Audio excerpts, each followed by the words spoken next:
Cleveland Cavaliers are going to have to break a historical trend if they want their season to continue, because the numbers say that teams up 3-1 go on to win the series 96% of the time. Mike Brown, the Cleveland Cavaliers coach, insists that the team chemistry is still solid even after a heartbreaking loss in Game 4 in Orlando. Here's what it looked like with 1:55 left.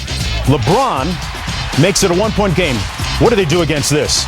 Well, you do nothing against that. You say ole and take the basketball out of bounds as fast as you can. Biggest play of the game, 4 ticks left. Rashard Lewis, what do you think about the defense here? In this situation, Ben Wallace, he's not a good guy at chasing smaller guys. Probably should have went small in that situation. LeBron draws the foul after that with his team down 2, and he knocks down the second free throw barely with the shooter's touch. And if you do Dwight Howard, you're happy that that shot went in, because Bergeron would have tipped that in. Speaking of Bergeron, a lot of contact, no foul. Was it a foul or not? No harm, no foul.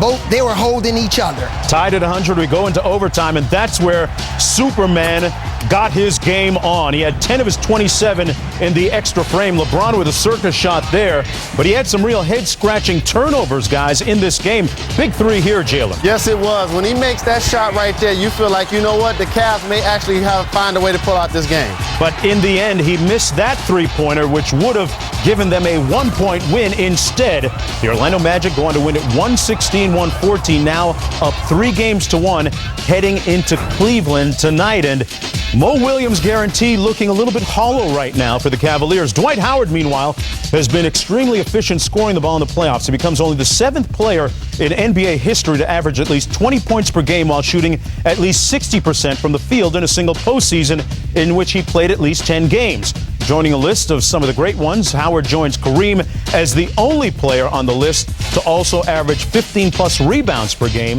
in the postseason. Now, Avery, when you look at the situation that the Cleveland Cavaliers are in right now, what kind of adjustments do you expect them to make for tonight's game? Well, for Coach Mike Brown, coming into this series, you always look at where are my weaknesses, where are we weak? And one of the main reasons that they're struggling in this series is because they're at a disadvantage at the 5 spots with Zydrunas Ilgauskas. He cannot run with Dwight Howard in transition. And because of that, they're going to be playing 5-on-4 in a lot of places. When Ilgauskas gets caught underneath the basket, now somebody else has to pick up Dwight Howard. He's now on the perimeter. Dwight Howard is sealing underneath the basket. There's no defense that deep in the paint because Ilgauskas could not get down there to guard him. All right? Now in this situation, this is what they need to do.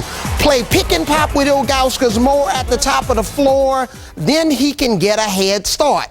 He can get 4 or 5 steps on Dwight Howard, and then that'll allow him to play better defense and stay matched up with him in transition. What about going small? Is that part of the answer for Cleveland? It should be, possibly, to put LeBron James at the power forward. But also, when you play against the Orlando Magic, and the beauty to watch this basketball team play, unless you play center, that means you're a 3-point shooter. They spread the court, and they allow guys to use their versatility. No just specialists. For example, a guy like Bergeron, he's a rebounder, and he's a guy that's going to get loose balls. Well, Rashard Lewis, he's going to shoot the 3. He's going to post. Hedo Turkoglu, he can create off the dribble. He's 6'10". He can be a facilitator. Will give up a good shot to get a great shot and even be your point forward late in games. You see Rashard Lewis here. He's also 6'10". The ability to mix it up underneath the basket. Oh, and by the way, Hedo Turkoglu's a clutch 3-point shooter, and Mikal Pietrus has been a difference the entire series off the bench. But also, Ilgauskas has had Rashard Lewis on him in